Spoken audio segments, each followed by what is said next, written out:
Welcome to another edition of our Armchair Quarterback, brought to you by Dreamland Barbecue, as well as our other sponsors, Royal Furniture and Coke Zero. I am here with Brad Canning from Woodland, Alabama. That's 93 miles east of here. Yes. Welcome in, and talking about the landscape of college football right now. We've currently got 5 teams in the top 10 undefeated, but I mean, they're beating up on each other. Is this college football playoff going to feature a team that's undefeated? I honestly, personally don't think it will. I think the only team that may have a chance comes out of this weekend coming up, the winner of the Florida State-Notre Dame game. I think that would probably be the team that could go. Florida State, if they win this weekend, they still have a Thursday night game in Louisville, which is a prime trap game. You got Bobby Petrino at the helm. He always has something up his sleeve. Notre Dame, on the other hand, if they win this weekend, they still have to travel to Arizona State and USC. So those are 2 tough games on the road that they still have to play as well. You look at Mississippi State and Ole Miss, they're in the SEC West. They're 24-0 against each other. No team outside the SEC West has beat a SEC West team. So I think that is self-explanatory of the gauntlet that they're still going to have to go through, because Mississippi State has to come into Tuscaloosa in a month. Ole Miss still has to play Auburn. So there's still a couple games that they may lose. I personally, though, other than Marshall, who's a non-Power 5 conference team, I don't think anybody will go undefeated. And talking about Mississippi State, you saw what they did to Auburn this weekend. They jumped Florida State in the rankings. Was that a shock to you, or were you calling that beforehand? If they beat Auburn, did you think that they would jump Florida State in the polls? Yeah, I've actually I was advocating for the winner of that game to get first place both in the coaches and the AP poll. I was kind of shocked actually that Auburn wasn't as close to being in first last week after beating LSU the way they did, and Florida State still retaining number 1 in a big margin that they had. But no, it wasn't a shock to see Mississippi State jump to number 1. It's well deserved. I mean, they're the first team in over 30 years to beat 3 straight top 10 teams. So what they've done is incredible. And looking at just the Mississippi teams, Ole Miss and Mississippi State, where they are in the rankings, obviously a historical year for both of those teams. What do you see from both of those teams, and why are they right now dominating the SEC West? Well, I think what we're seeing now is all the talent that they have been recruiting in, especially Ole Miss the last 2 years. It's finally coming together. Coaching's working perfectly. Credit to Dan Mullen. This is the coach that we've been waiting 4 years since he left Florida and took the helm at Mississippi State to show up. And the system that he has, and Dak Prescott at the quarterback, he's doing an exceptional job. Possible Heisman Trophy finalist, so he's doing great. Ole Miss, Hugh Freeze is rolling. You look at him coming out of high school, taking over Arkansas State and what he did there. Now he's at Ole Miss doing the same thing. So I mean, he's doing great.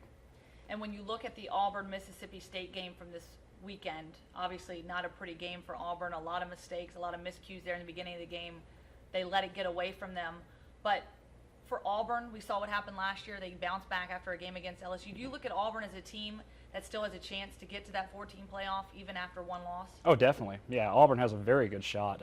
I was surprised Auburn in the first half, they didn't quite capitalize on the turnovers, the 2 interceptions they had in the first half.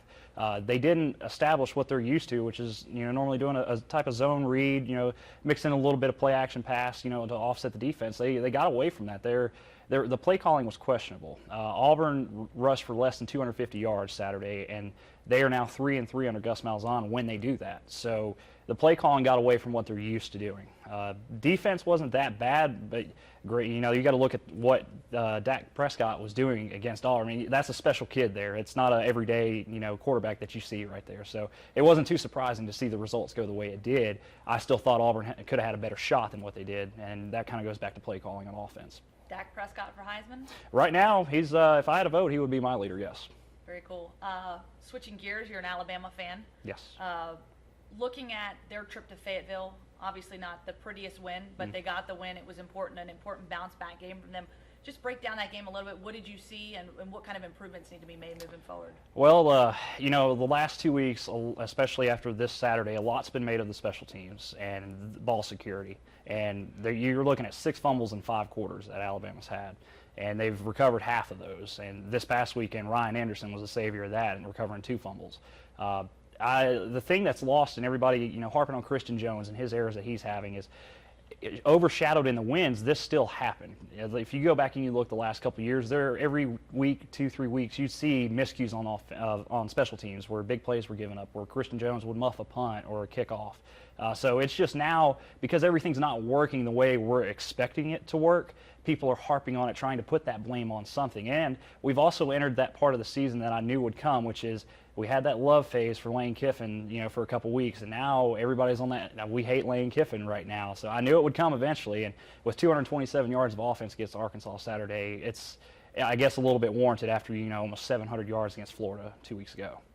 And Nick Saban in his press conference today got a little heated about the idea that his team may not be performing to their abilities, and a 1-point win is not good enough for the fans and for folks out there that are keeping their eye on Alabama. What are your thoughts on that? Do you think that's a product of Alabama just being so dominant and putting up double-digit points for so long?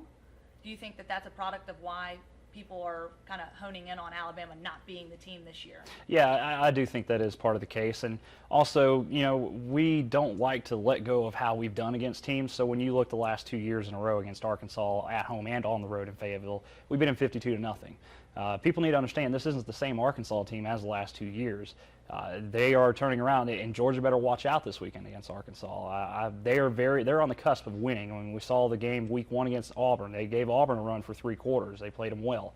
As far as Alabama goes, yeah, a 1-point victory on the road against that Arkansas team who hasn't won an SEC game in almost 2 years. We didn't expect that. We don't like that, but unfortunately it happens. A lot of it's going to execution and penalties, and a little bit of offensive play calling mixed in with that as well.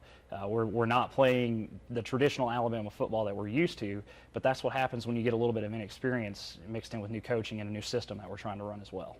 How does that play out this weekend as they head back home and play Texas A&M? Yeah, I saw the line opened yesterday, and it was anywhere from 11 to 13 points, Alabama being a favorite, and that kind of caught me off guard. I don't know how to think, how I feel about that. I think there's 2 things that helps Alabama. One, they're back home. And the other thing is Texas A&M the last 3 weeks played a tough schedule. They had a neutral site game against Arkansas. They went on the road and lost to Mississippi State, and then they just played and lost to Ole Miss at home. So that's 3 physical, hard teams that they lost to and beat as well. So now you're coming in playing Alabama. And we, Saban preseason talked about establishing the identity again. I still have not seen that. We are not consistently running on first down, and I know that's been the big thing the last couple of years, run the ball. Well, I haven't seen that yet. We get away from it. We try little quick screens, or we try taking a shot, and we haven't had that same Alabama identity that we're used to. So I'm curious to see this week how it goes. A&M has a real good defensive line. It's not appreciated as much as it should be. Alabama's right side of their offensive line is very suspect this year, especially at the Leon Brown position where they can't figure him out yet. And then you lose Ari Kwanjo last week, and so that opened up, beside left tackle Cam Robinson, that opened up a little bit of suspect hole there too as well. So we'll see how it goes. Right now I think it'd be a close game in the high 20s, but I think Alabama will win. I wouldn't take Alabama right now 11 to 13 points on a win, no. Okay, a couple more quick questions. We talked about it before. Iron Bowl, Egg Bowl, which is going to have a bigger implication? Well, that's going to come down to the Auburn-Ole Miss game and the Alabama-Mississippi State game next month. I think if we can get revenge on each other's foe, then, that sets up the Iron Bowl to be what we expect the Iron Bowl to be for every year the last 6 years, which is the winner has a chance to go to Atlanta and has a chance to play for a national title. If that doesn't happen, this will be the first time since 2007 that I can think of that the winner of the Iron Bowl won't go to Atlanta and won't compete for a possible national championship. So that is huge. I saw the ticket prices already gone up 30% for the Egg Bowl this past weekend compared to the week before. So expectations are high. I think the 2 things that you need to look at with Mississippi State and Ole Miss is not only their schedule in the SEC West still having 4 more conference games, but it's also complacency, because that is a poison that can run fast and deep in a team. Because they haven't been there at this rate yet. I mean, this is, for Mississippi State, you look, they were unranked to start the season. Now they're number 1. That's the fastest that's ever happened in AP poll history. So the complacency is going to happen. It's how they handle that, and do they continue to do what they've been doing. And that's what I'm curious to see, because Auburn, Alabama, they've done that. This is something that these 2 teams aren't accustomed to, so we'll see what happens. And Brad here, you're SEC expert now. You're heading to school. You're going to be going back to school to UAB to get your doctorate, you tell me? Yeah, I'm transferring in January, and I'm going to apply to med school next fall and hopefully get in, fingers crossed, with a 10% acceptance rate.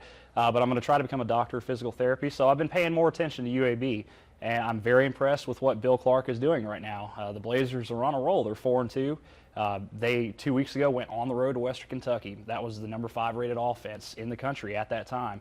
UAB pulled out a win on the road late in the fourth quarter, and that was huge, and that's been a turning point. They played North Texas at homecoming this past weekend. They scored 34 points in the first half. That's the most points they've scored since 2009 in the first half. So they're doing things there. Bill Clark has got that team rallied together, and it's nice to see, as a local sports writer here put, it's nice to see an actual football coach instead of a Bobby Petrino wannabe there. Sounds good, and it sounds like you might have to be splitting your rooting interest between Alabama and UAB as you get closer there. Of course, Brad Canning here, our armchair quarterback this week, did a fantastic job. I might have to put you in my chair at some point in time this weekend, the dream job, that everybody says. Well, maybe we can do it again in the Iron Bowl. We'll see if some people vote for me. Absolutely. You've got to get your votes in. Go to WIAT.com. Vote for Brad Canning as your next armchair quarterback.